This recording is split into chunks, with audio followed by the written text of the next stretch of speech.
Hey everyone, welcome to the PC Perspective Podcast. This is episode 533, being recorded on Wednesday, August 7th, 2019. I'm Jim Tannis. I'm Jeremy Hellstrom. I'm Josh Walrath. And I'm Sebastian Peak. And we're glad you could join us. We normally record the shows Wednesday nights at 10 p.m. Eastern. That's 2 a.m. UTC. And to know when we go live, you can join our mailing list over at pcpro.com/subscribe, where we have a mailing list where we use it only to let you know about an hour or so before we go live. We don't use it for any other purpose. And of course, you can unsubscribe at any time. So check that out, pcpro.com/subscribe. If you want to support what we do here, you can head over to patreon.com/pcper, where if you run an ad blocker, or if you just want to, add a little bit of extra support, this helps us out greatly. Every dollar spent here goes directly to funding the operation of the site.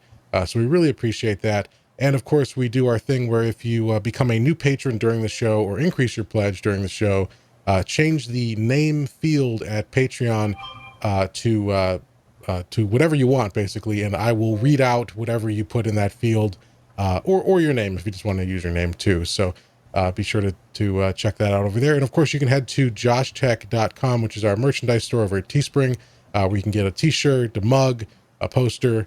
Helps us out. You get something cool, we get a cut of the sale, and it helps us out here. Again, all the money there goes directly to funding the operation of the site. So we really appreciate that. But let's jump into the news this week. We've got a review. Well, first of all, we've got some big AMD news, which we will get to, but normally we cover reviews first in chronological order, or in order of the show here. So we'll start off with a review from Sebastian this week of a pretty neat looking ambient light kit from NZXT. Tell us about this. This is the NZXT Q2 RGB ambient light kit V2. Yes, the Q2 already existed. This is version 2, which basically just improves the mounting setup, better adhesive, these 90-degree angle connectors with their own adhesive pads and stuff. But what this is, if you're not familiar with it, it's basically a controller. It's an RGB controller and addressable RGB strips, basically what you would see inside of a computer case, but you stick them on the back of your monitor. And depending on which kit you buy, you either have the right amount of strips for most monitors up to like a 35-inch ultra wide. There's a separate kit that's for more conventional monitors that are taller, up to 36 inches, or no, 32 inches, I think. So they sent us the standard kit that goes up to 36-inch monitors or 32-inch monitors, and I installed it, and it was really a simple process. I mean, it's as easy as it looks. You're sticking things to the back of your monitor. So I laid it all out beforehand. There are different length strips in the box. You have to kind of decide what's going to be on the sides, what's going to be on the top and the bottom. And you have a couple 90-degree angle connectors to sort of create your rectangular shape. And when it's all done, you install the CAM software. And when that is loaded, if you have it on the ambient mode, because you can do like your own custom colors and stuff like any RGB controller. If you put it into the smart mode, it'll run through a calibration where it lights up certain parts of the backlight, like the ambient light behind the monitor, and you have to identify which ones they are. And when you're done, it starts projecting onto the wall behind the monitor whatever's on the display. Of course, a very, very low resolution, just kind of ambient light version of it, but if you have a blue background, it's projecting blue. If it's mostly yellow, you've got yellow, that sort of thing. And there's enough granularity. That's back bias. Yes. I've been looking for one of these damn things for ages. Anthony made one, and then they stopped selling it. And then there's all these other crappy ones, and then there's things that had Patreons, and then you could send them a lot of money, and you might get one from them. And I've been wanting one of these for a while. Well, you should have been the one to review it. How much does it cost? I don't want to review it. Look at this Skittles-like background I have going on. Beautiful colors and backlighting. It's $109. It's like $109.99, and I put in the review that it was actually selling for only $79 currently, but I think that's not the V2. Because if you search for this on Amazon, this comes right up, says retail $109.99. Selling for $79.99, but I don't see a V2 in the descriptors. That might not be the one with the new. No, it's Q2. But it's not Q2 V2. Oh, V2 is the same. It works the same. It has the same controller, I think. It's just the adhesive strips. And I think they were doing some sort of a program where original Q2 owners could get the new strips, but anyway, the version 2 is what they sent. It's the absolute newest revision of it. It's the same technology. So if you get that one for less on Amazon, you're going to be able to figure out how to get it going, and it's going to be the same experience that I had. But I thought it looked nice. Yeah, I mean, Toxinate was talking about the Light Pack 2. Yeah, I mean, it was the thing that I've been looking at, and they've been, supposedly waiting for ages for those damn things. And NZXT, they did it. You bastards. That was a Josh, they've got underglow. They've got underglow for your case too. Oh yeah, they've got. If you've got money, they can supply you with RGB for everything. Mm-hmm. So I thought it was nice. I mean, not a trivial thing to add to your setup. It's $110. So if you value this kind of bias lighting and you like the idea of being, because you can buy kits on Amazon for less than $50 that have just a few light strips and a controller. You can pick like a bias lighting color, but this lets you do custom colors and it lets you do the whole ambient effect. So it plays along with your game. The controller seems to be fast enough that it's not like a noticeable lag when the lights are changing. So because I like playing in the dark, you know what I'm saying? And not having some back bias lighting is it's hard on the eyes. Indeed. It's a beautiful thing. Maybe it's worth the $108. Yes, it is. You're worth it, Josh. I am. My eyes are worth it. And let me tell you, I'm getting towards bifocal range now. So got to baby these puppies. No, all that talk, and I don't think I even had it in the smart mode. Okay, why don't you show us the smart mode and talk a little bit more about it? No, it's okay. Just want to make sure it's in the right mode. Let's see. Smart. Apply. There we go. There you go. See, now you can kind of tell on the bottom where you've got like the red and the green from the bottom of the background, and it's projecting out like the lighter colors behind, but anyway, it works.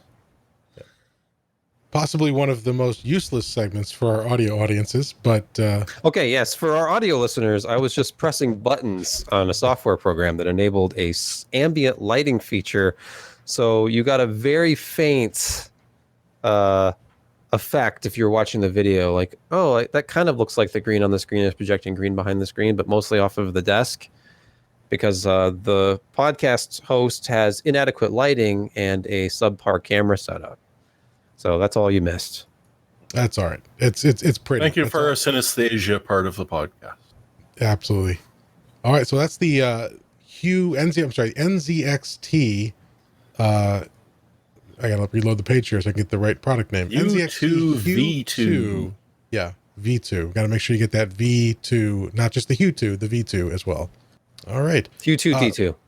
So let's move on to the big story of the day, and that is the announcement or the official launch, I guess, of Zen 2 based EPYC. So obviously, EPYC is AMD's server platform. They've had, there's been EPYC on the market. They've gotten to this Zen 2 architecture, which is the basis of the Ryzen 3000 desktop processors that launched last month. And now that technology, that architecture is coming to the server in a product codenamed Rome. So it's still EPYC officially, but it's EPYC Rome in quotes, I guess. I'm not sure how much you'll see that in the marketing, but this isn't something you're going to buy at the store as a consumer, unless you're like Wendell down at Level 1 Techs and you're just going to go out and buy a bunch of this stuff. This is stuff that's going to go into the data centers. It's going to go into the Amazon servers and the the Microsoft servers and do everything from running databases to doing like full 3D motion rendering and crypto stuff. Oh, heck, it's going to be file servers. I mean, they're going to put some PCIe 4.0 storage units on those damn things, and you've got a single socket file server that typically, from last year, you would have two sockets and, two lower end Xeon chips for doing that. And now you're going to have a single socket. You could probably have 8 to 16 cores or whatever, but you've got that PCIe 4.0 love and 128 lanes of it. And if you don't think the storage guys are salivating at that stuff, you're not paying attention. because that's some serious I/O. Not to mention the I/O already kind of built into the EPYC stuff. But I apologize for interrupting. Go right ahead. No, please. You're the AMD. I'm excited. You're the architecture expert. But yeah, so if you out there, if you recall the advantages that Ryzen 3000 brings to the market with X570, like PCIe 4, like improved memory latencies, improved latencies between the inner chiplet communication, all that applies to this new EPYC part, and it's up to 64 cores in a single processor. And as Josh said, 128 PCIe 4.0 lanes. It's a monster on paper. And we didn't get one of these. We don't review server parts, so AMD didn't send us one. But AMD did send out review units to some of the guys out there who are into that, and that includes Serve the Home. Patrick Kennedy over there has a big review up today on that, so we'll link to that in the show notes. Be sure to check that out. I know AnonTech as well. I guess we're going to shop at Best Buy, but if you want to check out, do you have a tech perspective code for Best Buy that we can use? I don't think we do. I don't believe so. Damn. But all right, I wouldn't want to take any well-deserved revenue away from AnonTech for their marketing here. My God. Okay, but yeah. So before we hop in, let's take a look back. So the original EPYC was, of course, 4 of the original, Zen chips, and the Zen Plus, but it had problems. One, the Infinity Fabric worked fine, but each of those, chips had its own memory controller. It had its own PCIe slots. All these things that it was nice to have a lot of, but it made software really, really hard. Just because you had to deal with NUMA. You had to deal with kind of different routing issues. You had increased latency from different CCIXs, depending on which chip they were on, the CCX, sorry. And it was a really interesting product because it did add a tremendous amount of threads to any single socket. And they put that off onto Threadripper as well. But they totally re-architected Rome in that you've got this massive single I/O chip that has all of the memory controllers on there. And then you've got the 8 dies, the 8, Zen 2 dies in there that are all connected via Infinity Fabric. And they've normalized latency, intercore stuff from CCX to CCX. You've got a single memory controller, so you don't have to worry about NUMA. You've got 7 nanometer, so you've got this big chip that has 64 cores and 128 threads that's pulling. That's not pulling, but it's 225 watt TDP. It's probably pulling a lot more power than that, but that's all. That's work being done, and it's not all heat being produced. But anyway, they have so many things. 128 PCIe lanes out of that big old 14 nanometer I/O chip. They've got analog to digital type stuff in there and some of the serial stuff. But it worked out better for them to not have that all on 7 nanometer as a monolithic die. And they've architected this so smartly that they're putting these things together. They don't cost as much money as you think. And their margins, if they really start selling a lot of these, their margins are going to be just sky high, because it's all packaged on an organic substrate. Doesn't require an interposer. 14 nanometer I/O, while a big chip, it's a mature process that they get from Global Foundries at a pretty significant deal, and it costs less than probably the 7 nanometer CPU core, and there's 8 of those damn things on there. So they did so many smart things with this design, and they cut out a lot of the original issues with EPYC that it had with the 14 nanometer, Zen 1, Zen Plus core. That they're sitting in the catbird seat, and you've got one socket setups that match Intel's highest end 2-socket stuff that you're paying a tremendous amount of money for per socket, with a chip that can give you the same amount of threads and type of performance as a single EPYC based on Rome. It's just, this is like the original Opteron back in 2003, 2004.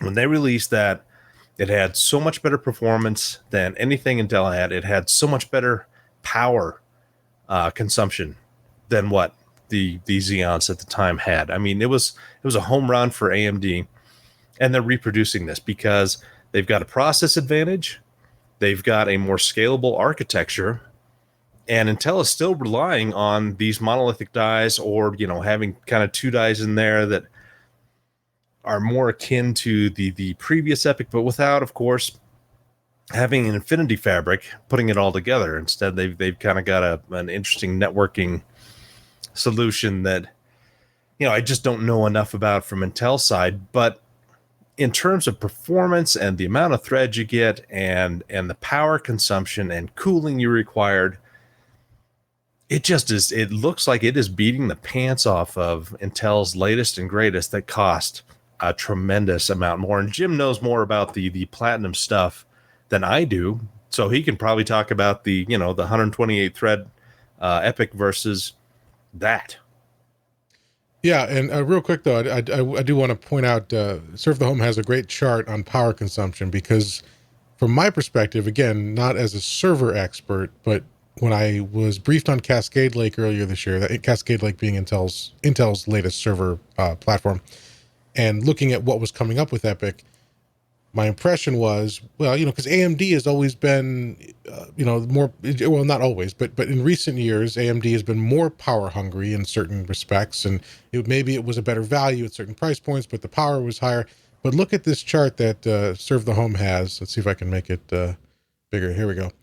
This is a single processor power consumption, and you're looking at the Xeon Platinum 8280. Now, the 8280 is not Intel's highest end. That is the second highest end.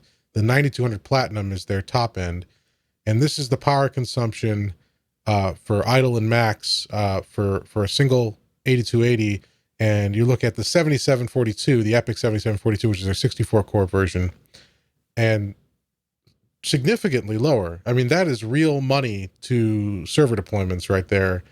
And so not only is that 7742 going to perform better in many areas, not only is it going to have more capabilities like PCIe 4.0, but you're saving almost 100 watts at max lower power consumption in a single processor configuration. That's not just CPU power consumption. That's, you got a dense rack full of these things, and you're cutting cooling down by a quarter, a third. Yeah, that's big. That's a lot of power to get rid of that heat. And so as Josh was alluding to, what's going on with Intel is that they also announced, when they announced Cascade Lake, anticipating Rome, they announced the 9200 Platinum series, which goes up to 56 cores per processor. But the problem there is these systems are not really in the wild yet. They're presumably at a select few customers installations, because with the 9200 Platinum, they're not socketed. You just can't go buy a processor and a motherboard. Not necessarily that people buying these systems would be buying individual components. You're generally going to a vendor and getting a complete system. But still, if you want a 9200 Platinum system, you have to go to Intel. You have to buy their chassis, their board. It's a complete kit. They're incredibly expensive. We don't know the pricing because they're negotiating pricing on a per customer basis. And again, they're going to be higher power consumption even than that 8200 here that we were looking at. So it's higher power consumption. Yes, it's going to have better performance in those multi-threaded workloads, but it's still not going to have PCIe 4.0, and it's probably still going to get beat. Well, it's certainly going to still get beat in certain workloads, and in the workloads where it wins, you're looking at a significant cost difference over EPYC and a significant power consumption difference. So Intel's now faced with, what do? They've got this, if they got Cascade Lake, they just launched it earlier this year. They're constrained in terms of what's coming technologically in terms of architecture. So they've got to play the pricing game. It's the same thing they're going to have to do on desktop as Ryzen 3000 continues to mature here and hit the market. We're going to have to see if Intel wants to maintain its leadership in server market share, which they have. They have a 95+% control of the market, and these things don't turn over like your desktop PC. It's not like companies are going out and buying new processors every 8 months. But as EPYC hits the market, as customers and companies start to change over, Intel's going to have to compete on price. They're going to have to give up those huge price tags that they normally charge. And the amount of partners that came out at Lisa's thing it's impressive. I mean, you've got like tie-in. I think Supermicro's got something, Gigabyte's got something, ASUS got something. Then you start getting into the big guys. Lenovo has products. Dell EMC, they've got products. I'm assuming HP has stuff coming out. And then you've got Cray, who is working with them very, very closely in not just the CPU, but also GPUs. And they just, had announced the big Frontier that was like 1.25 exa, I can't remember, tops, flops, just an insanely huge supercomputer.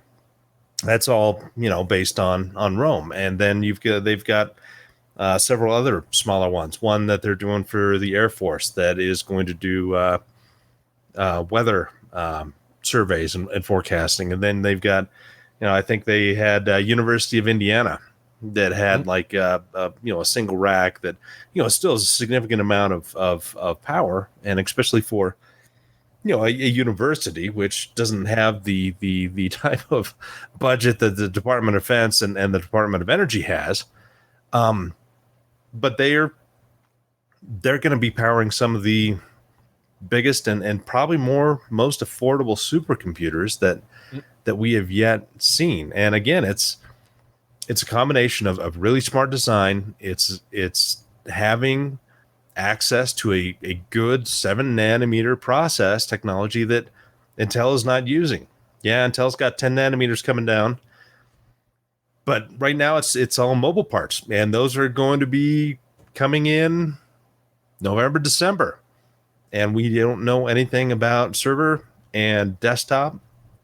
And so AMD they were able to execute on this maybe not as good as we were hoping, because initially a couple of years ago they talked about Zen 2 would be coming out and the servers in a January, February 2019 timeframe. And so they're 5 to 6 months later on this than they wanted to be.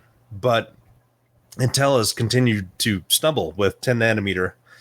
And even though Intel has some great designs, and they're going to be sprinkling some interesting stuff in here in the future with when 10 nanometers finally out and about, AMD's got a window of opportunity to take back a pretty decent amount of market share.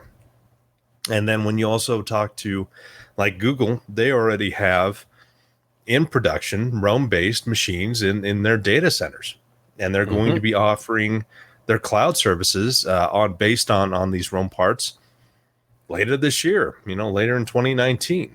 And we don't even talk about, Amazon and Facebook and all these other guys that could potentially be doing that, just because AMD has such a dense and power efficient product that is really good for their type of workloads. And so, I mean, this EPYC launch, it is a far bigger thing than perhaps we were expecting, just because, when the original EPYC came out, it's like, well, we're going to take a couple of percentage here, and we've got, stuff here and here and here. And suddenly they've got a really compelling product that works well. They're able to produce it. They're probably getting some really good margins on it. And people are going to start seeing this, and CIOs and whoever, I mean, they're going to see some significant cost reasons to invest in these products. I mean, again, power, cooling, yeah, the total cost of what TCO, is that it? Total Yeah, cost of ownership. Mhm. Yeah, they're undercutting Intel 25 to 50%, depending on which product you're talking about. It's significant, and it's going to be interesting to see how Intel reacts to this when the needle starts swinging towards more people buying some AMD stuff. I mean, it's not going to be overnight. It's going to take a while because AMD needs to.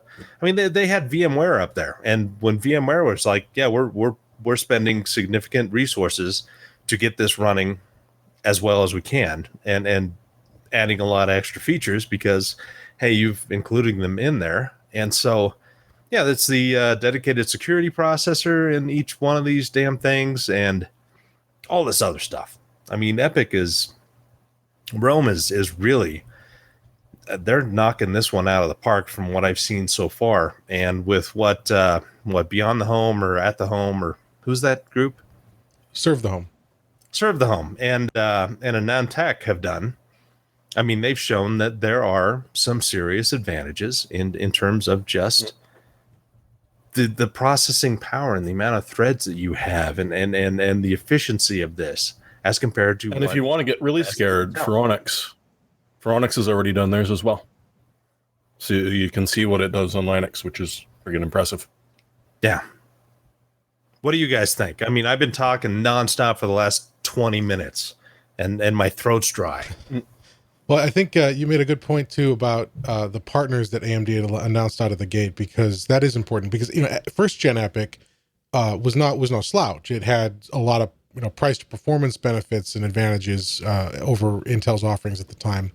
But the problem was they didn't have any partners to. I mean, they announced it, and for 6 to 8 months after announcing it, you couldn't buy an EPYC server. And Jeremy probably knows this too. He was begging people to go buy them, but there weren't any available. And then eventually a few options started trickling out, and you could go to HP, but you only had a choice of like 1 or 2 different SKUs, and so it took a long time to ramp up.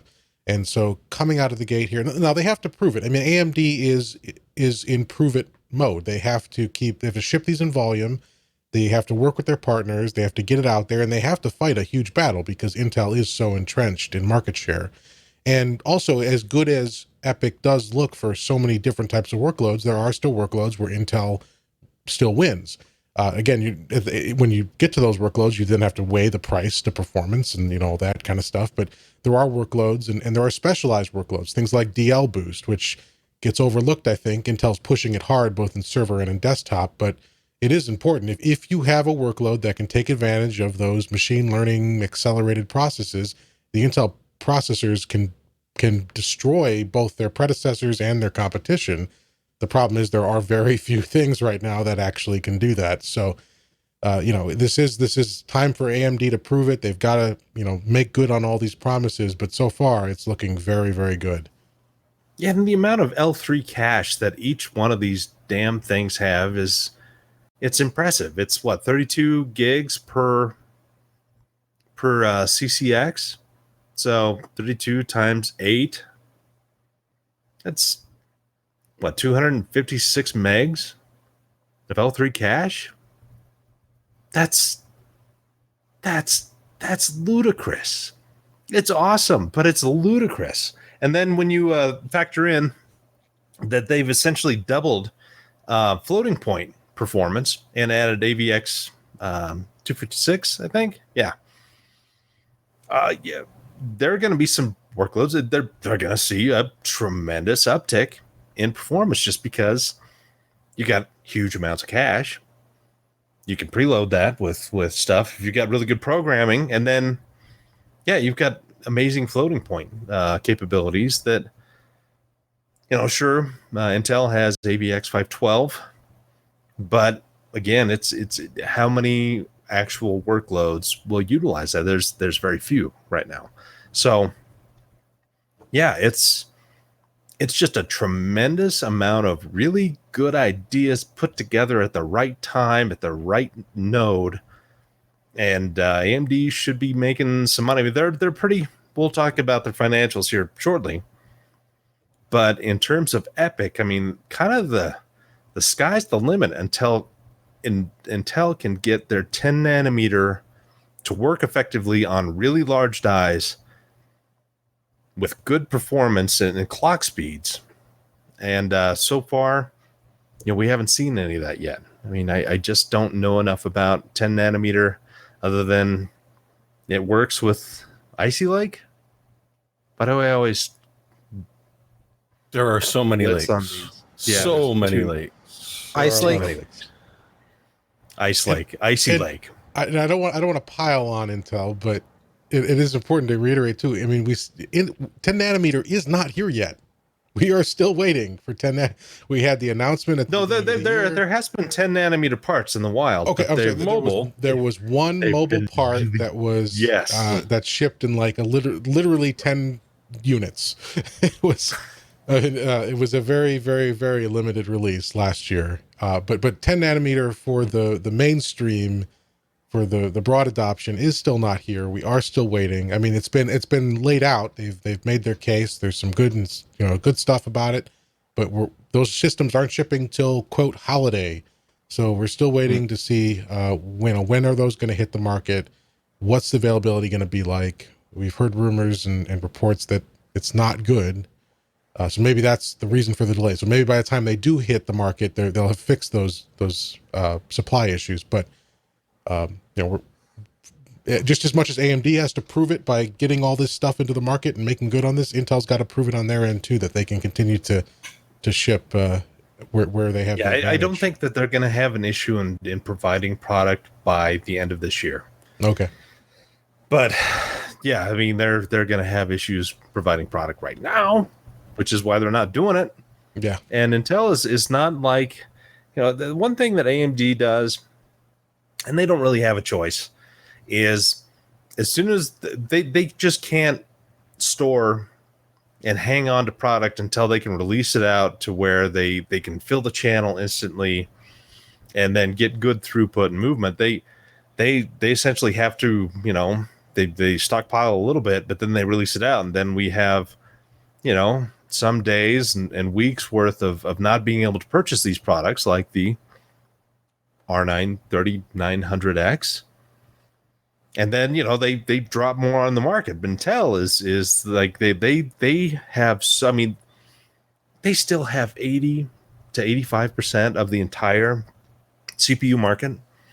They can't afford to do that little bit by little bit. Otherwise, their OEMs and distributors are just going to riot, because they're going to be pissed off because there's so much demand for having something that you supply 85% of the market for. And so, yeah, I think that they're going to be fine come November, December, and there's going to be plenty of parts out. But yeah, it is costing them in the near term. And AMD, they're ramping up their production, and they're getting the channel filled slowly but surely. I mean, stuff like the R5 3600X is well available. The 3600 that's probably the most popular part out there. And yeah, so I think they've also been stockpiling for a while for these EPYC releases, and I think they're going to do well. But we'll see. Yeah, it'll be Cooper Lake, you have to remember, next year. Wonderful. That's apparently the next one. God, stop with the lakes. Seriously. I know. You had valleys, you had rivers, now we're at lakes. What are we going to do, waterfalls? Are we going to start chasing waterfalls? Don't go chasing waterfalls, John. No. Just stick to the rivers and the lakes that Intel is used to. God damn it. Well, that worked well. That was a good setup. But all right. Well, so if you're interested in the actual reviews and seeing all the technical write up, as well as the results of the performance tests, as we said, check out Serve the Home. That's servethehome.com. They've got their main story is a full review of the EPYC 7000 series. AnonTech has it as well. And as Jeremy mentioned, if you're a Linux guy, go over to Phoronix. Although Linux was tested in those other locations as well, but obviously we know Phoronix is the big Linux shop there. So check them out, and maybe AMD will send us one at some point. We can do something with it, do something crazy. But yeah, we didn't get one in for review. And also I should say too, I haven't seen it yet, but I'm sure that Level 1 Techs will have something as well. Wendell is always, he's a big EPYC guy. So check out Level 1 Techs on YouTube if you're interested there as well. All right, before we continue on with some more AMD news, I just want to take a quick break to thank our sponsor this week. If you're still using one of the big wireless providers in 2019, have you asked yourself what you're paying for? Between expensive retail stores, inflated prices, and hidden fees, you're being taken advantage of because they know you'll pay. Enter Mint Mobile. Mint Mobile provides the same premium network coverage you're used to, but at a fraction of the cost because everything is online. Mint Mobile saves on retail locations and overhead, and then passes those savings directly to you. Mint Mobile makes it easy to cut your wireless bill down to just $15 a month, and every plan comes with unlimited nationwide talk and text. With Mint Mobile, stop paying for unlimited data you'll never use. Choose between plans that have 3, 8, or 12 gigabytes of 4G LTE data per month, and use your existing phone and existing number with all of your contacts. Ditch your old wireless bill and start saving with Mint Mobile. So like many of you, I had a plan with one of the big carriers for years, and I never really paid much attention to it. And then we were approached by Mint Mobile, and I was able to start testing their service. I've been using it for about a month now, and setup is super easy. You sign up online, and they send you the setup kit in the mail. You pop the SIM in, you follow the instructions to go to the website on your device. I was able to use my existing phone, pick my plan to fit what I needed in terms of data usage, and the whole setup process took just a few minutes. I then wanted to make sure that coverage was going to be okay. And so for the last month, I've been walking around with one phone on my old carrier and one phone now with Mint Mobile. And everywhere I've gone, coverage has been just as good, if not better in some locations, than my old provider. Mint Mobile also supports advanced features that I kind of rely on, like Wi-Fi calling. So even in places where the signal wasn't available for any carrier, I could still make calls using the local Wi-Fi network. But best of all was the price difference. With Mint Mobile, I am paying significantly less than what I was paying before. It's almost astonishing. And I haven't, in this full month of using the service, haven't noticed any difference in terms of quality, features, coverage, anything. It is just as good as my old provider, but so much easier and so much cheaper. To get your new wireless plan for just $15 a month and get that plan shipped to your door for free, go to mintmobile.com/PCPer. That's mintmobile.com/PCPer. Cut your wireless bill to $15 a month without giving up any features, any quality. Head to mintmobile.com/PCPer. We thank Mint Mobile for their support of the PC Perspective podcast, and I thank Mint Mobile for making it so easy to save so much on our monthly wireless bill. And we're back. So let's move on. Let's continue on the AMD train and talk about their financial results. So we're a little out of date here. These results hit the news, I think, the day we podcasted last week, and we just didn't have time to get them into the show. But we'll do them their justice now. So, Josh, I believe you were on board for this one. Tell us, how did AMD perform in their second quarter? You know, they did okay. They didn't have nearly a blockbuster quarter as that they're hoping. It was less than last year, but there are quite a few factors in there. One is that last year we were still in the mining surge, and they were selling, you know, the RX 580 for $400 to $500 per pop. And they were still selling good Ryzen products. And then I think around that point is when they started to release the 2000 series. And so they were getting, you know, they were having good revenue. They reported $1.8 billion this quarter, which is a little bit lower than I think people were expecting and analysts. Let me just double check that non-GAAP.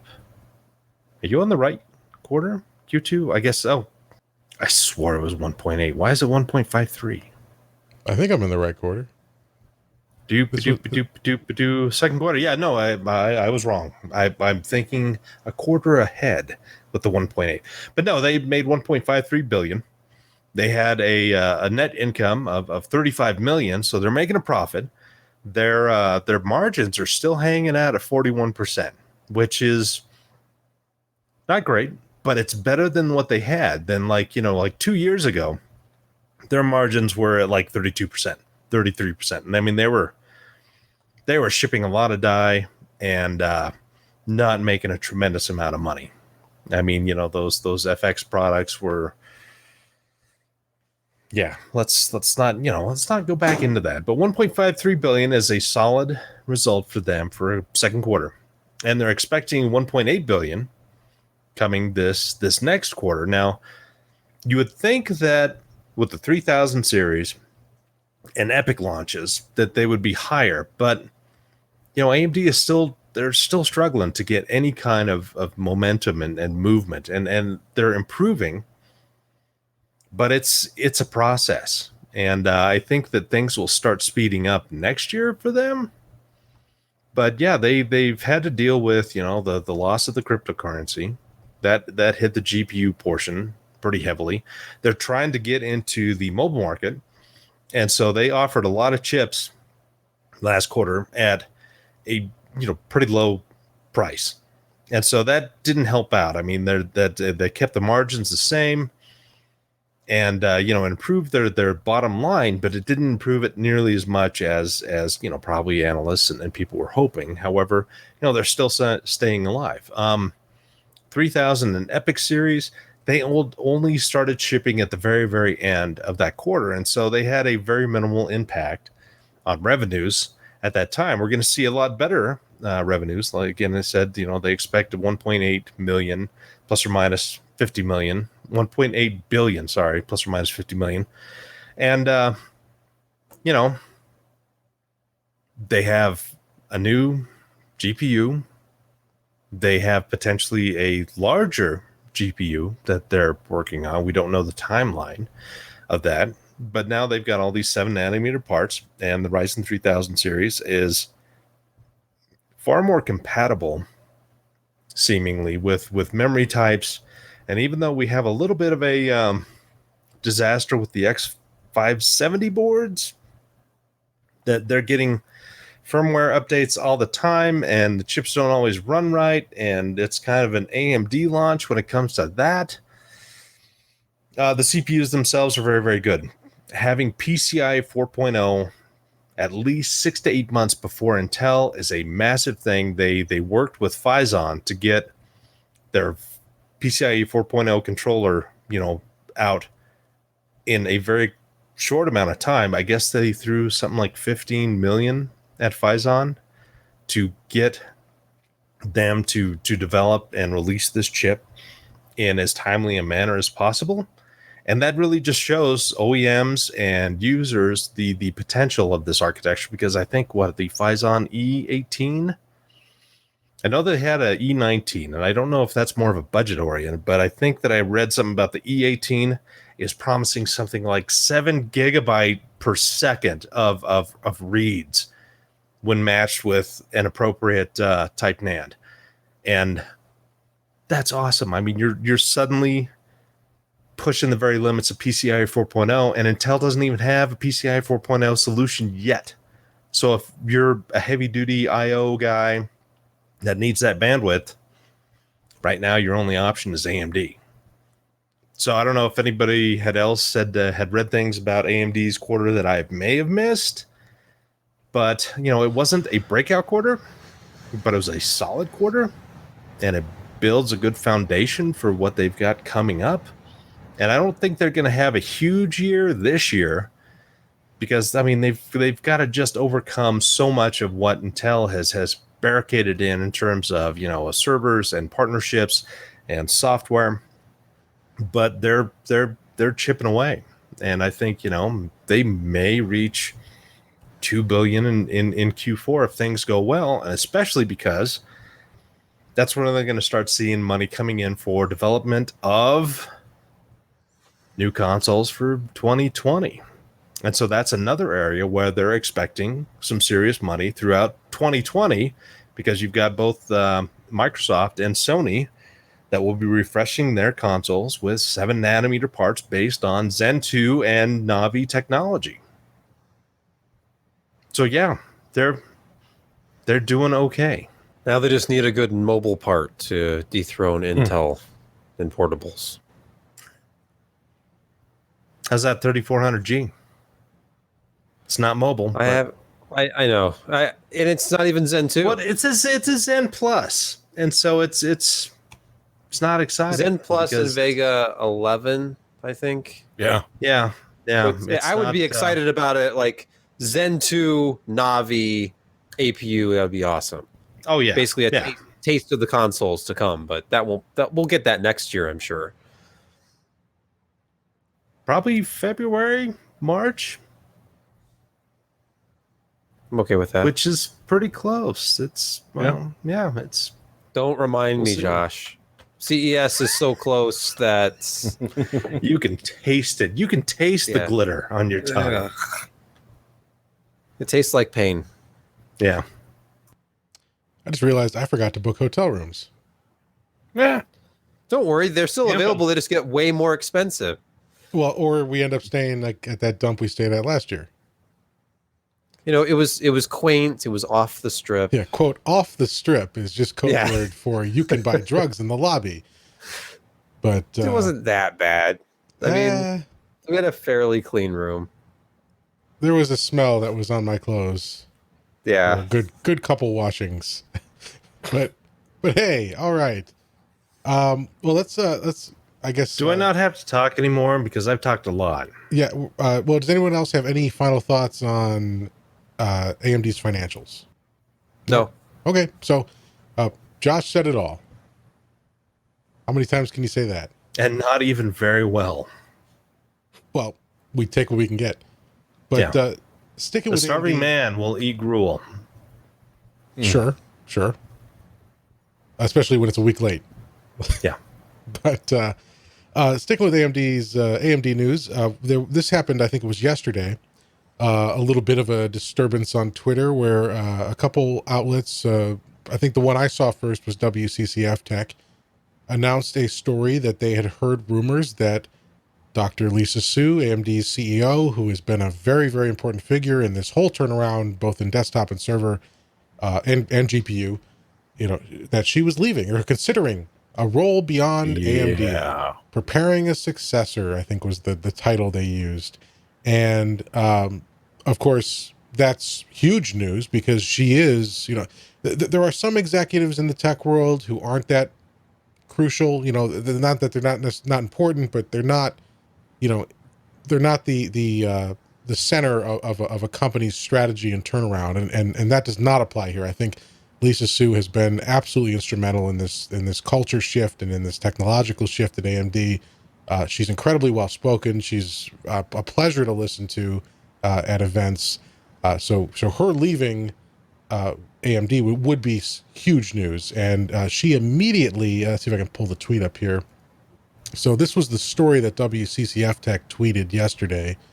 And she immediately jumped on Twitter and said, "For the record, zero truth to this rumor. I love AMD and the best is yet to come." So that, that's unusual to see an executive responding directly to a rumor so quickly, so clearly shutting it down. You wouldn't if she was leaving, you wouldn't expect her to admit it because there's insider trading stuff going on and quiet periods and stuff. But to have her come out and say that, that's seemed to be pretty reassuring, I think, to AMD fans who were concerned about this. Or does it prove the validity of the rumor? We can neither confirm nor deny that. By coming out so strongly, as you said, it's unusual. Does that mean it's not unusual to quit on Twitter? No Tom Jones fans here. Anyway, I guess I'm not done talking because let me ask you this: is IBM more of a service company or a hardware company? It's a service company. Yeah, and let me clarify too before we go further on this. That one of the rumors was that one of the destinations she was considering was IBM. Yeah. So yeah. So why would a person with an MIT background in engineering and actual chip design and has led a turnaround of a company that, while long lived, has not always had the greatest of success. Why would they suddenly go into a company that is divesting itself of all of its fabs, is hardly designing any power stuff anymore, and they're focusing on service and other turnkey solutions that they cobble together from other people's technologies? Why would Lisa go there? I mean, money, a giant salary, and an unbelievable signing bonus. Well, I think would be True. two reasons. But there is another hurdle. She's not over 6 foot tall. Was that an You IBM don't remember CEO IBM back in the prerequisite? days? Oh no, the salesmen. IBM salesmen were all like 6'6" or so. It was designed to be imposing. Yes, you will be buying something from us. Well, see, they miss those days. They regret the Lenovo sale. They want to get. They see the trouble with China and the trade. So the new thing is IBM will buy AMD. There you go. There you go. That just fits And- right and in. It completes accu-hire. the puzzle. Yeah. It'll be like the Apple acquisition of Intel's modem business out of nowhere. But there's no partnership. Where's the litigation that's going to lead to this sudden? Like they'll trade Lisa Su in exchange for dropping the suit that hasn't even been filed yet. I'm rambling, and none of this makes any sense. No, we need a third party involved. It'll be ARM that's actually suing them both for having them borrowing their architecture. And what's going on with PowerPC? I mean, what about the Power architecture? I mean, where does that? It's still fit coming. in? Still Okay. coming. They're up to Power 9 now, but Yep. it's just Maybe not, Lisa can come over to IBM, put Power on 7nm, and turn IBM's server business around. and grab Sony and Microsoft back into the Power fold. There we go. There you have it. No, it's going to be Apple. We've been hearing Apple's going to ARM. It's actually going to be the G5 MacBook Pro. Finally, after 15 so years. many years of waiting. The elegance of the PowerPC architecture will make a You know, we triumph. laugh about this, but next thing we know, Yeah. she goes over to IBM, and we're just Yeah.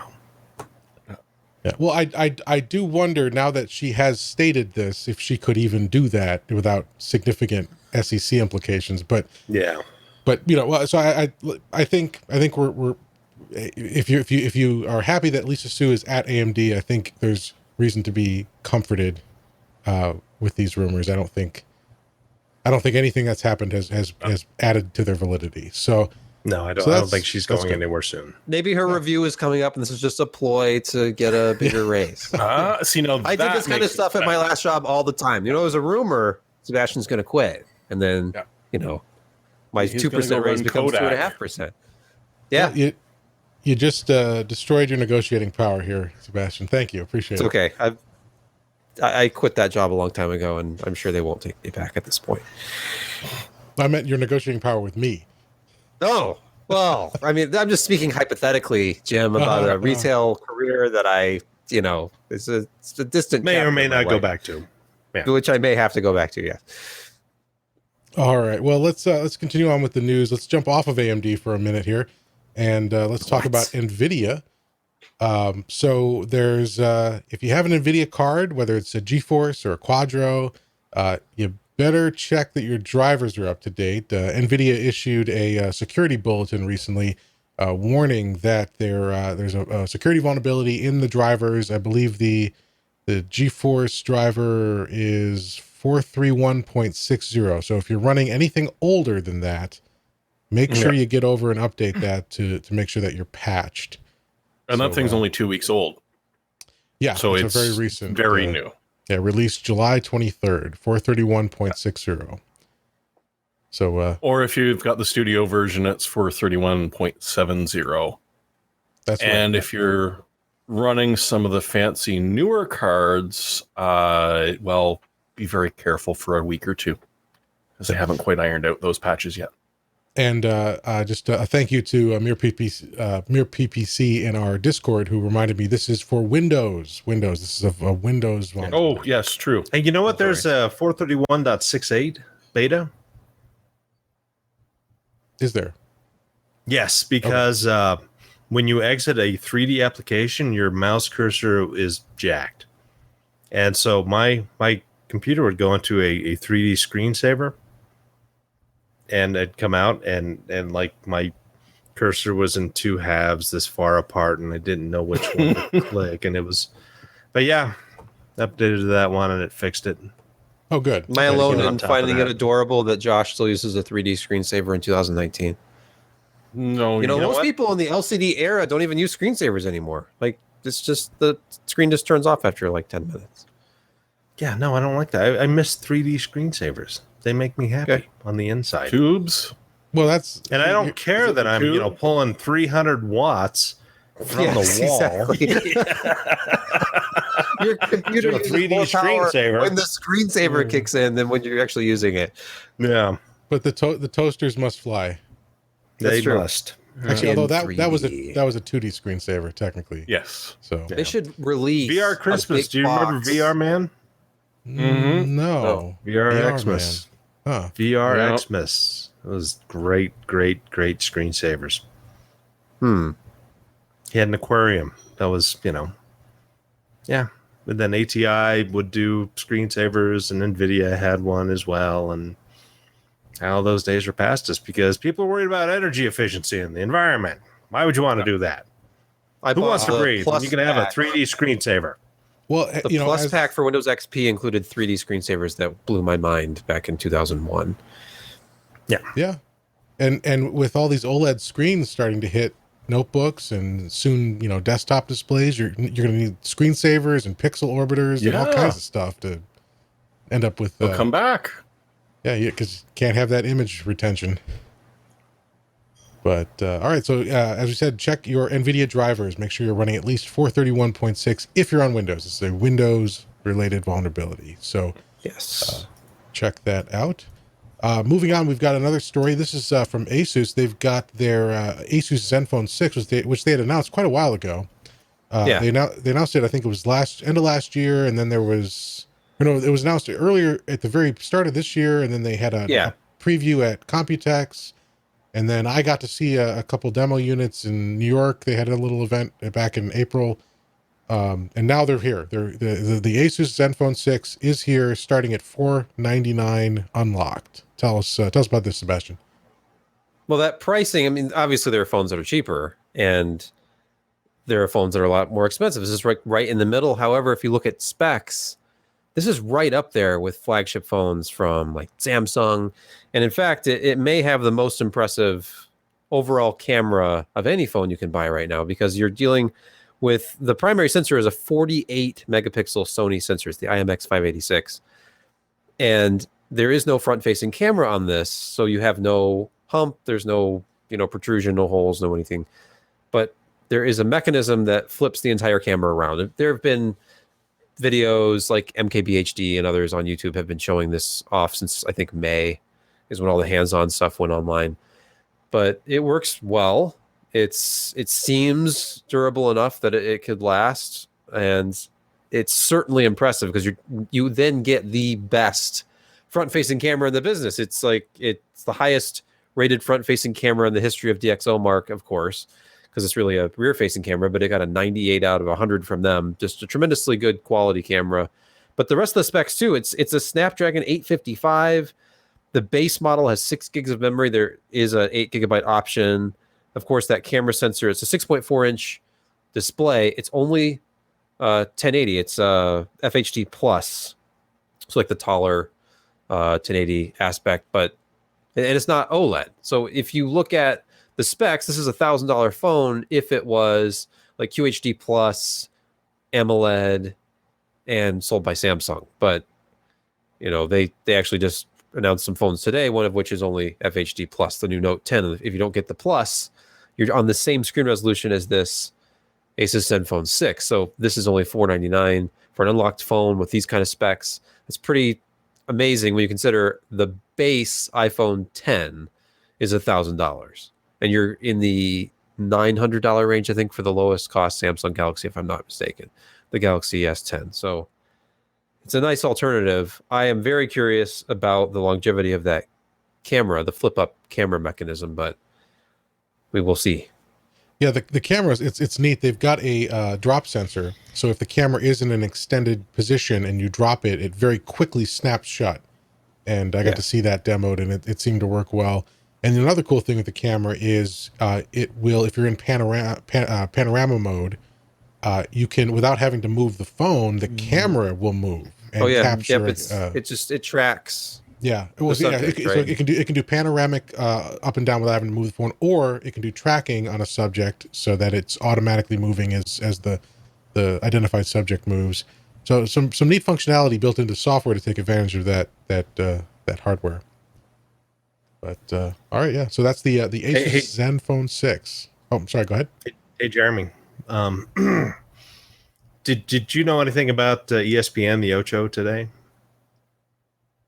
Was Dodgeball on again? Okay, so basically, yeah, ESPN turned into the Ocho, and they had all kinds of crazy things, and all led up to the World Cup of Dodgeball. Canada was up 12-2, and the U.S. won in overtime. Cheaters. Yeah. Just always beyond the line. Yeah. Yeah, we don't the get that Ocho. up here. Okay. Does that have any tie into the ZenFone or Nope. He heard subject tracking. He's like, wait a minute, I know about subject tracking, and I was like, in real life. I'm going to distract. Nice. Right.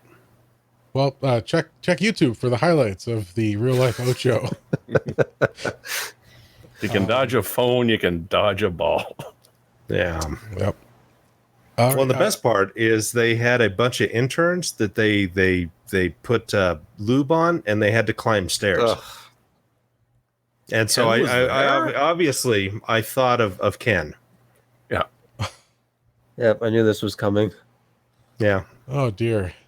By the way, this coming story that Jim is desperately trying to segue into, it has one of the better kind of like low-key subtitles that Jeremy has done recently, I have to say. Yeah. This one ain't me. Oh, wait, this one is Good me. job on this.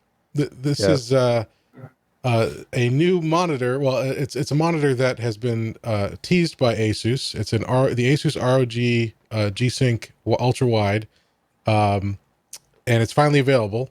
And yeah, tell us, Jeremy, what's your for our audio listeners? Read your subtitle for us. Yeah. Oh, G-Sync Ultimate is so hot it has fans everywhere. Because active cooling is a thing on these. There's a reason these are thick monitors. But when you look at it, it does make a sense in a way. Because it's a 35-incher 1440p VA panel. But if you turn your color down to 8-bit HDR, it can overclock to 200 hertz. Which is just nuts. Like that is just an insane. I don't even know. I can't even picture what it looks like, to be honest. I mean, that's just beyond fast refresh rates and onto some other strange realm.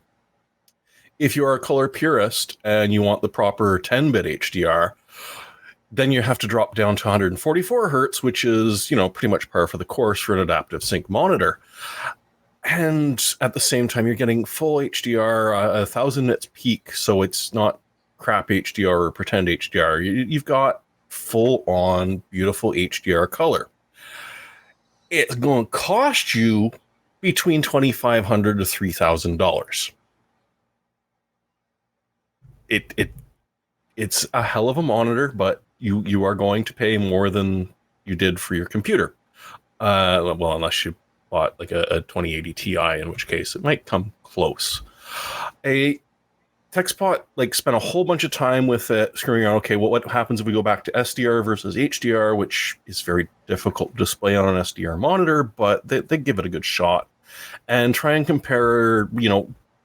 Can you actually physically detect something when it's running at 200 hertz versus 144, or is it more or less about the same? And I think, unless you're younger than most of us here on this podcast, your eyes just aren't really going to be sharp enough to notice it. But some of the people were convinced they could definitely see a difference. It's also, I believe this one has a 1 millisecond response time. I didn't put that down, but I think that's what it was, which is, again, just it's sheer insanity. And if you've got the money and you've got the love for it, go for it. Otherwise, that's like, audiophile level audio, but for visual people. It's a bit wacky, but there are going to be people out there. And I mean, hey, if someone wants to send me one so I can test it out, I would be more than happy to, just to see it in all of its glory. Yeah, and ASUS Maybe is no I'm stranger sure they won't to- let you keep it though. Yeah. Sorry. As I ASUS, speak That's directly PG35 VQ. yes, the Asus ROG Swift PG35 VQ, and this is not Asus's first multi-$1,000 gaming display. The first round of true HDR gaming monitors from Asus and Acer, for that matter, were what, 2,000, 2,500? They were up there. This follows the same sort of pricing pattern we've been seeing for the ultra high ends. Yep. But as with all display technology, give it a few months, maybe a year, it'll come down. Remember the first 4K monitors? $3,000. I have one of the first 4K monitors back here, actually. Which one is that? This is a Samsung something or other 28-inch. I can't remember. It's not one of the very first. I think this one does not have to do the what was that called? Where it actually was like a multi-stream. Yeah. Yeah. This is like the first of the non-multi-streams. At least you weren't trying to ship it over for like a cat leap from China or anything. From Korea. Well, Yeah. those were or great. Korea. Some of those Korean displays, like they were $400 or $500, and they were like the iMac panels, right, or the cinema display panels. that was later on. Okay. Was that the Iliama? What was the brand of the Korean or Chinese 4K monitor that it was like the first affordable one? The guy, the old, those were the old Cat crew Leaps. had one. Was that Cat Leap? Like Yeah, that's what Ken had shipped 1440. over. no, there was a 4K You could be right. that Ryan. There's another one, and we did a story on it back then, and I cannot remember right now. like the remote was all in Chinese, and they. Oh, wait a wasabi minute. mango. Yes, Yeah, the wasabi. mango. That's right. That Good on ended you, up North being Ranger. the TV in the studio. Like you would see the Skype callers. That was its final purpose. Yep. It's probably still there, because Probably, yeah. the last time I stopped by, everything was still kind of where it was when we all abandoned ship. Actually, With truckloads of gear. yeah, that's the wrong way. We were the rats. They kicked us. We off were the ship. abandoned. Yes, We that's didn't true. abandon them. I still regret not taking as much like A job at older Intel? hardware as I could. Well, I can't regret something that was never offered to me, Jeremy. Yeah. But yeah, all of those old cards. Like I could. How many 480s could I have taken? So many, and 29, like the 290Xs, one of which I already had. But I mean, and older, like way older than that. Although Ryan did get rid of a lot of the With really the old stuff, 7800 unfortunately. series, and I've still got a couple of 5870s behind me. So Oh, there were a lot of yeah. those. There was Yeah. Half there were dozen of the multiple- original NVIDIA shields. Oh yeah, there were multiple levels of graphics card storage there. Like you had like all the stuff that they were currently working on, which was in like boxes in the front, and then in the back there was some bins that were the last couple years, and then there was a literal like the box from a car seat that I think Ryan had bought for his daughter that was 4 feet tall and just piled with no anti-static bags or anything, just piled full of graphics cards going back to like the Radeon 9800 and the GTX 285. Like, Yep. yeah. And this is after Ryan did a video of him throwing out a stack of video card boxes taller than he was. yeah. Yeah. And he got that metal whatchamacallit? Oh, the thermite? The silver bars. No. The rolling rack that he just put bins in, and then it was just card after card after card after card after card. It's Yeah. probably 300 pounds worth of video cards on there. Good time. What's disturbing is just in the 7-8 months I've been doing this, And I don't feel like we've had that many cards come in, maybe a couple per launch, but they add up. And if you don't throw the boxes away, it starts to accumulate. And there are now cards like over here and back here and on a shelf over there and stacked up over here. And if I did this for a couple more years, it would start to look like the old Office. Like it accumulates fast. Yeah. And it's awkward because you can't sell them. You know, we were given them as review samples, so you can't, you know, get rid of them by selling them. I mean, unfortunately, some outlets do, but you're not supposed to. And if you give them away, then it gets into like, you know, how do you give them away? And then what do you want to give away? Because you want to keep stuff in case something like there's a major driver change or something, and you want to be able to have those old cards to redo testing if there's a need. Go back and test the 560. Yeah, why not? Well, Jim, the only answer I've still got a is to GTX just 460 mine with behind me. all of them. Yeah. Well, it's your power bill. No, I can't even imagine. And that's the thing. I'm sure if Bitcoin was $20,000, it'd be tempting, but there's no way, especially not in a Michigan summer. It would be 100 degrees down here. Well, you'd have a case for each and every one of them. No, absolutely not. The cases are attic insulation, Jeremy. Well, yeah, you start running Bitcoin mining up there, it'll get even warmer. Till the roof catches fire. But the house, the house burns down. Yeah. Yes. And if you keep doing it into the winter, then you'll have a visit from your local drug enforcement agency. Yeah. Yes. Why is there no snow on your roof, sir? But all right, You're never gonna believe me. yeah. Let's move on. We've got another news story here that going back to the AMD side of things and PCIe 4.0. A new entry into the list of about maybe 10 or so PCIe 4.0 SSDs out there, and this one is from ADATA, and that's their XPG gaming brand. They've got the new GAMMIX or GAMMIX, I don't know, GAMMIX S550, which is their entry. Now, again, this is still the Phison controller. Basically, every PCIe 4.0 drive on the market now is the same Phison controller, so you kind of know what to expect in terms of performance. But this is their PCIe 4.0 drive with capacities up to 2 terabytes. So again, sort of exactly like we've seen with everyone else, but it's another option for you. Anybody got any thoughts on this guy? It doesn't seem that long ago that we were talking about the J Micron SSD controller that would hiccup and cause your PC to freeze, and now we're talking low-end Phison stuff that still gives you 5 gigabytes per second of throughput in reads, and it doesn't get that bad. It doesn't ever really slow down. 600 megabytes per second in random 4K writes or something like that. Yeah, I/O has gotten so ridiculous. It's awesome. You can't back that into a corner like the X25M. You can't pull a Malventano and turn it into like a tiny useless partition by hammering it with Well, maybe by hammering it, but short of that. The one nice thing I like about it is that they've gone with an understated heatsink. They haven't gone with one of the giant wacky ones that we've been seeing on a few of them.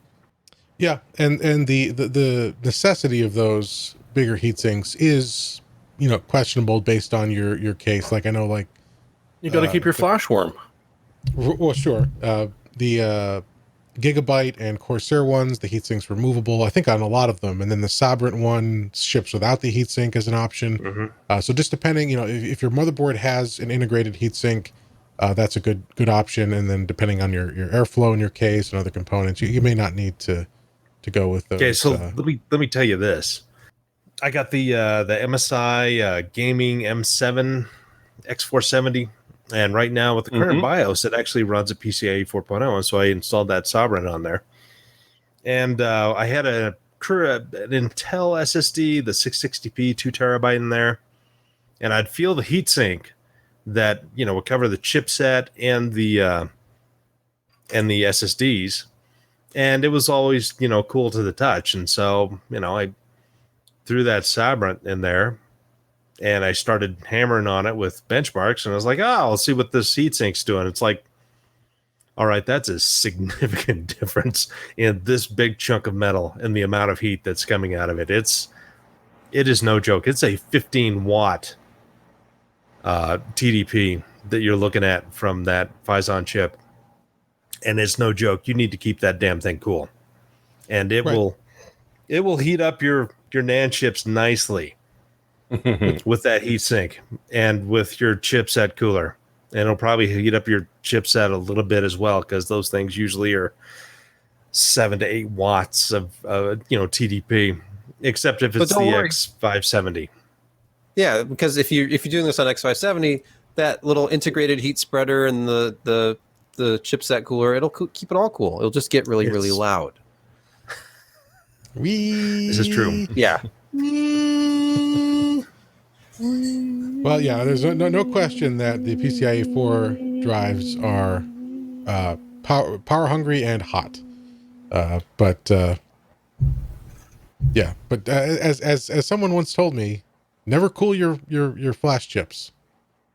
Never cool the memory, only the controller. We need tiny tower heat sinks for those PCI Gen 4 SSDs. Mm-hmm. Like one of those that you see on a Raspberry Pi. Would come to our rescue. Yeah. Where's the Hyper 212 Mini? Yes. Does Alpha still do fans? Are you talking about the Delta Blacks? Or sorry, Delta, not Alpha. Yeah. I was going to say a tiny Delta. Can you imagine what a 20 millimeter Delta fan would sound like? 20 millimeters, yes, but like 60 millimeters deep. Okay, no, 30 mils deep. Oh, okay. All right. So that's the if you're interested in a PCIe 4.0 drive, that's the XPG, the ADATA /XPG GAMMIX S50. That's a long name. Yep. And I still not.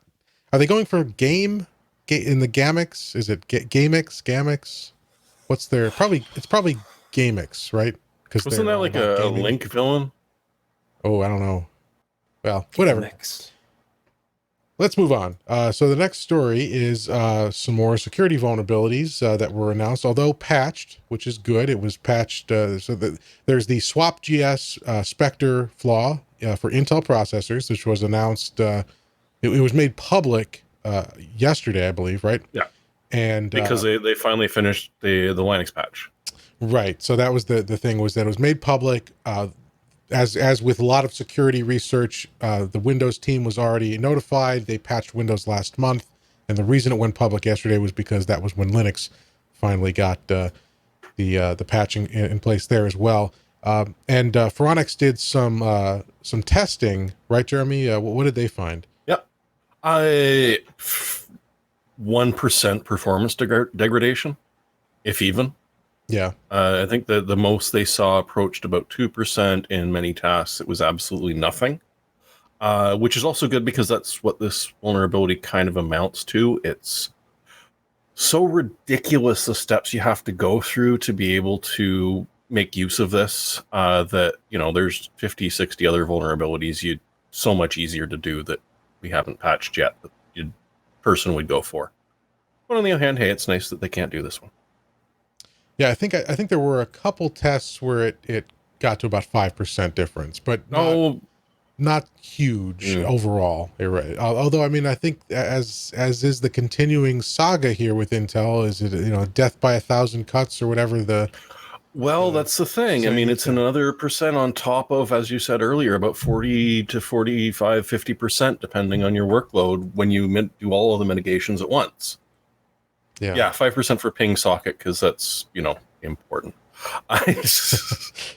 Right. So, it's good to see that we're still patching it. I'm looking forward to all of the stories that will break tomorrow about how someone just updated their Windows PC and it got significantly slower magically, because the patch from a month ago is now that people know about it, I guarantee you they're going to scream.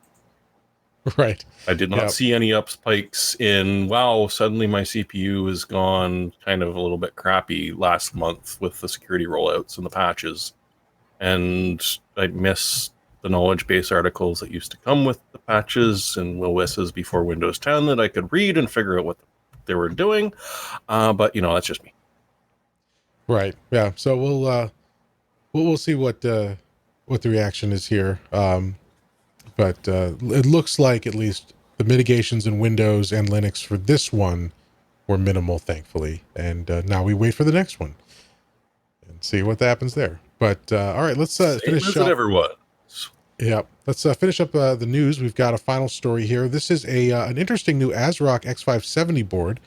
It's a mini ITX board, which is somewhat unique in terms of all the X570 boards that have come out so far. But there's more to it. It's got integrated Thunderbolt 3, and it has an adapter for the cooling mounts that supports Intel coolers. So you've got not everyone, but there's a list here. It's where is it? So you got a lot of the Corsair AIO coolers, the Noctua coolers, some of the Silverstone coolers. So if you're upgrading, if you've got an Intel platform and you've got a nice cooler that you want to continue to use, you can go to X570, and if you get this board, you can use your cooler on your new Ryzen 3000 processor. So that's pretty neat. This is the ASRock X570 Phantom Gaming ITX / Thunderbolt 3. I was going to say real quick, one of the advantages of this would be if you want to jump on the X570 bandwagon, you want to get one of these new Ryzen processors, and like Jim said, you've had a small form factor system. People spend pretty good money on some of these really low profile coolers, and you might have invested in one that works perfectly in your case, and it's LGA 1150 whatever, and you can just plop it right in this if you have like that ubiquitous Noctua cooler or one of the smaller Silverstones. And of course it works with all the AIO coolers from Corsair. But yeah, it's just a drop-in replacement without having to have an AM4 adapter kit. Yeah, and there's a list. Does it work with the cooler that your processor shipped with? Unknown. It actually looks like it might be a little tight there. And so I think the layout they went with is what necessitated this unique choice. Because I was looking for a reason for it. Tight. Yeah, it looks like putting it all together the way they did with the X570 chipset, there isn't a whole lot of room around that socket. And I don't think some of the larger small form factor coolers would fit next to that shield. I mean, just the AMD mounting mechanism would infringe upon not only the power stuff at the top, but the cooling at the bottom, because those are spread out pretty big. I don't think they had much of a choice. They're like, we're not going to be able to fit everything we want in this and power. Hey, I got an idea. Hasn't it run its course at this point? Clipping CPU heat sinks in with clips on hooks on each end. It's like the socket 7 era has never died at this point. At least you're not clipping it directly to the CPU socket anymore. Dude, I would keep the damn clips than the push pins of Intel stuff. I hate the push pins. Yeah. No, I think that the back plate and the clips, they are beefy enough that you can get enough pressure on the CPU. It's just it's just size. Size matters. And I haven't driven a screwdriver through a motherboard in years now. Yeah, and I've enjoyed not doing that. Yeah, so have I. All right, so that's the last of the news stories. Let's jump into the picks of the week. I believe, Jeremy, you're up first. So you'll recall a few weeks back, we were just starting out, and then all of a sudden I disappeared. And I told you that I'd heard my secondary machine post, and it somehow took out a router at the same time. Well, since then, the machine had never been quite stable, and I hadn't had enough time until this long weekend to rip it apart, clean everything up, put it back together, and try and figure out why Wattman is constantly screaming and why it's crashing anytime I put load on it. And so I put it all back together and everything, and it was still behaving oddly, but better. Temperatures were much better. I mean, the thermal goo had been on there since the original time I bought that i7 920.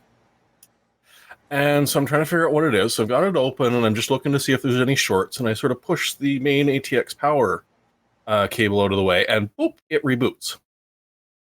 And so I tried again, and yeah, if you wiggle that main ATX power connector for the motherboard, it immediately reboots. Now, thankfully, I had an older Antec 550 PSU just sort of gathering dust, so I pulled out the XFX one that had been doing solid duty for 6-7 years or so, whenever that 920 came out, replaced it, and she's fine. I could have avoided the whole bloody thing by picking up a cheap PSU tester. You can buy fancy ones, but honestly, the $13 frickin' one is perfect. And it walks you through, put in the power, plug in a SATA cable, unplug a SATA cable while it's running, plug in a floppy, unplug a floppy while it's running. And it's a pass-fail. It's not going to tell you, okay, you're a little bit low on the 5-volt. It's just going to go from green to red. And it tells you immediately, yeah, your PSU is buggered. Thermal take, if you prefer the fancier ones and don't mind dropping $40-50 on them, it will sit there and it will run and actually monitor and tell you. Or you can get really nice ones like Lee uses when he's doing the PSU reviews. But seriously, just $12 or $13, pick one up, throw it in a corner somewhere, and the next time that your system is being a little bit flaky, one of the quick, reseat the RAM, reseat the video card, take out the main ATX power connector, plug it in there, oh. And now you don't have to redo all your thermal goop and everything else. Or unscrew the motherboard and so on and so forth. Good, cheap, easy, smart. Good piece of equipment to have in any builder's toolkit. So that's the ones that Jeremy pointed out here was the Instant 20 to 24 or 20 and 24 pin power supply tester and the Thermal Take Dr. Power 2.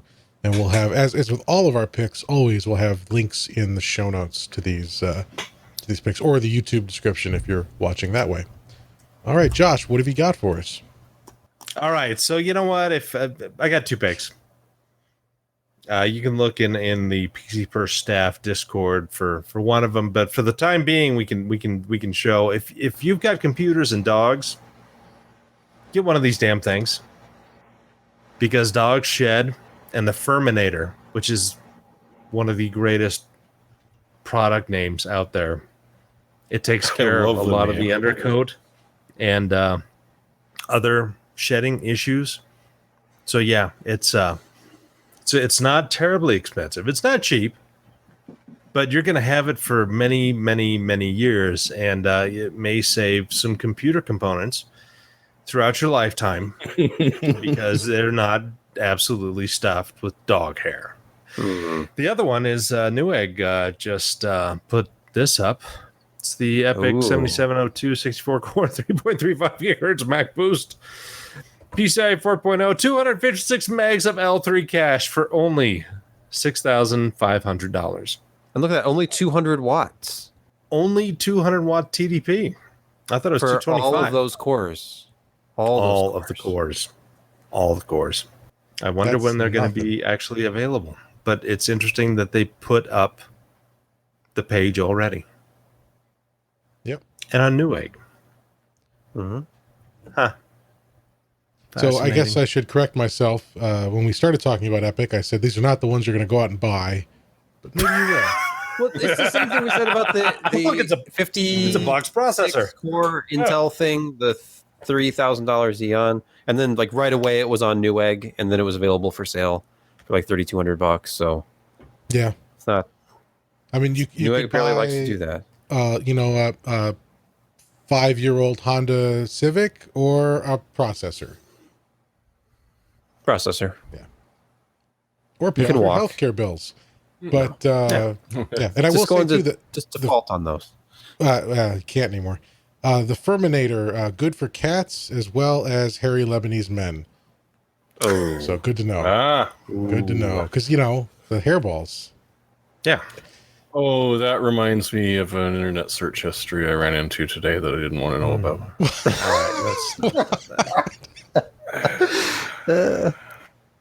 All right, Am I going to have to mark this as explicit on iTunes? Oh, I'm not going to safe tell. for work. We're just not sharing. Okay, well, it was at work, good. So what the hell do you want? Well, at least we want to share your pain, Jeremy. No, we don't. No, Okay. It's one of those things you'll never unsee or unknow that you wish you never knew.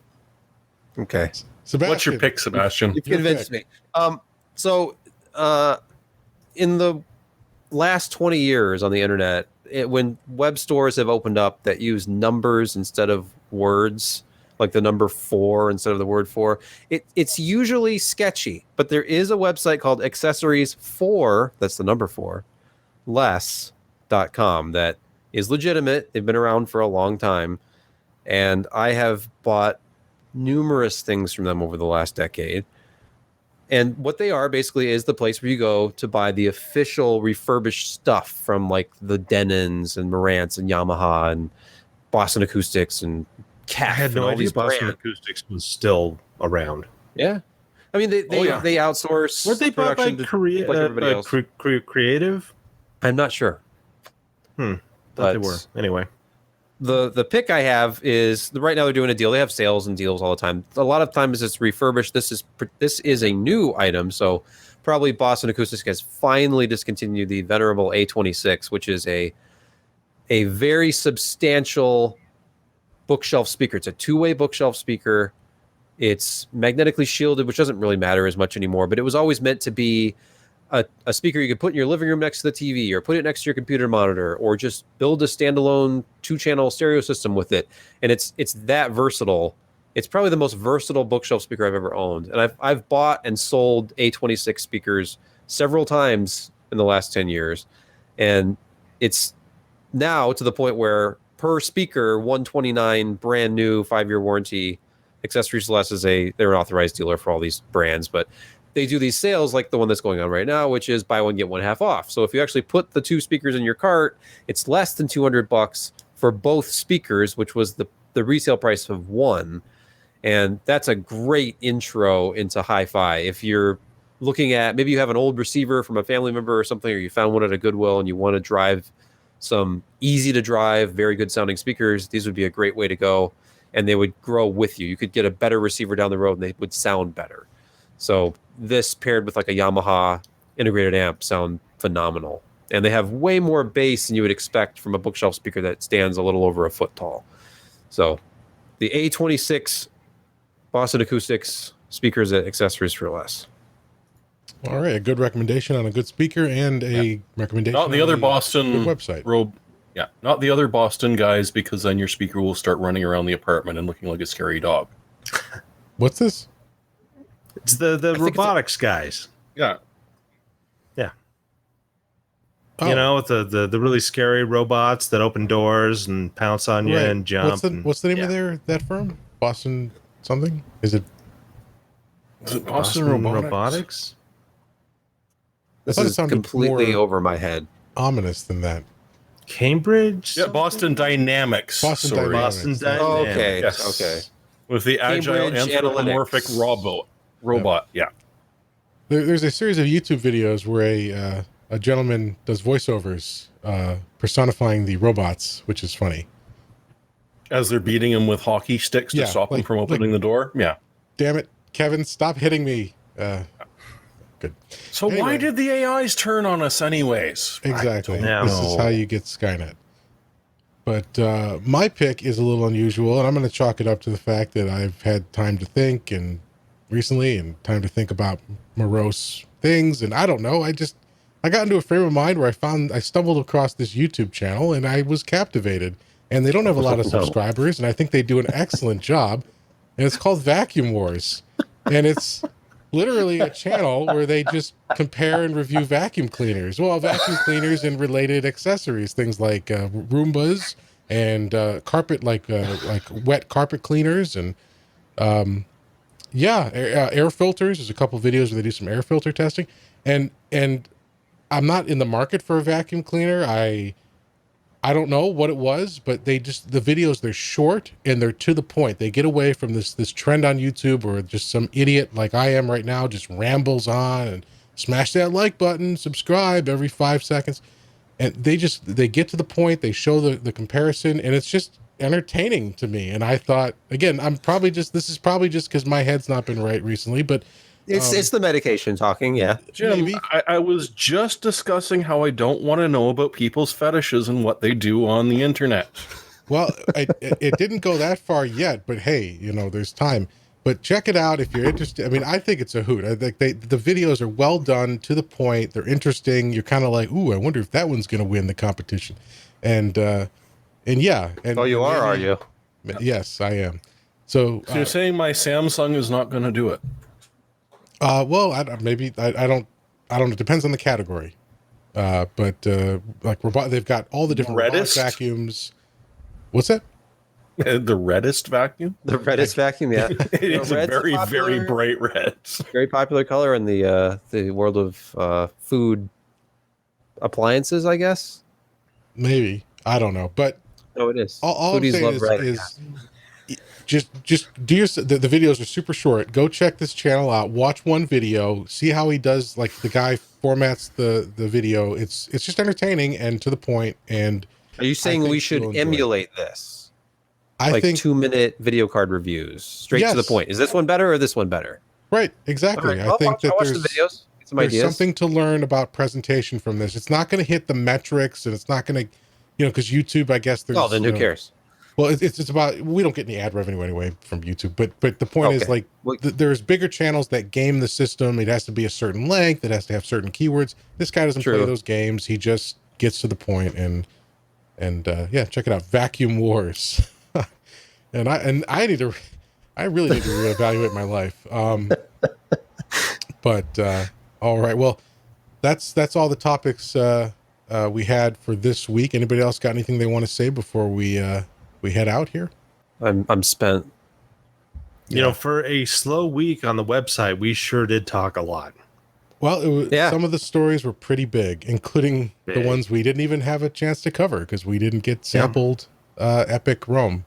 But appreciate everyone sticking with us here. As we said at the beginning of the show, these are done live, usually on Wednesday nights at 10 p.m. Eastern.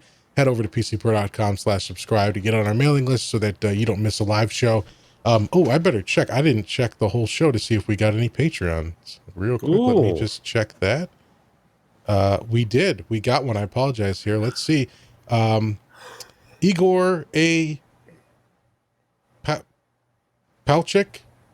I'm butchering that. I apologize. But Igor raised their pledge. So thank you so much, Igor. Appreciate that. And appreciate the donation. Oh, it's the email here. Shrouded Wolf. I know that handle. Thank you so much. And everyone else who joined us live, thank you. And if you're watching on demand, thanks for downloading or tuning in on YouTube, as you may have done. We'll be back next week. Hopefully more stuff. I've been out sick, have not been able to do much contributions in terms of written content or videos.